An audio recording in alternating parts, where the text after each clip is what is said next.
ఈ రాష్ట్రాన్ని కాపాడుకుంటాం, అమరావతిని కాపాడుకుంటాం. అదేవిధంగా మన రాష్ట్ర నాయకులు, సీనియర్ నాయకులు కన్నా లక్ష్మణ్ గారిని కూడా వారి కోరిక మేరకు వాళ్ళందరినీ కూడా ఈ కార్యక్రమాన్ని ఏర్పాటు చేసి ప్రభుత్వ పరంగా ఈ కార్యక్రమాన్ని ఏర్పాటు చేసిన జిల్లా కలెక్టర్ గారికి కూడా ధన్యవాదాలు తెలియజేస్తూ, అధికారులందరికీ అన్ని విధాల డ్వాక్రా మహిళలు కానీ, వాటర్ నీటి సంఘాలు, సొసైటీ ప్రెసిడెంట్లు, జిల్లా ప్రెసిడెంట్లు మనం అందరం కూడా ఇలానే ఉండాలి. ఇలానే ఉంటేనే 2029లో చంద్రబాబు నాయుడు గారిని 5వసారి ముఖ్యమంత్రి చేద్దాం.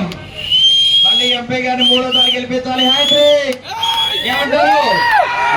మరి జిల్లా నాయకులందరూ గెలిపించాలి. మన పల్నాడు జిల్లా వాళ్ళందరూ మళ్ళీ గెలవాలి. ప్రతిపక్షాల గుండెలో రైళ్లు పరిగెత్తాలి. వాళ్ళ అవునా కదా?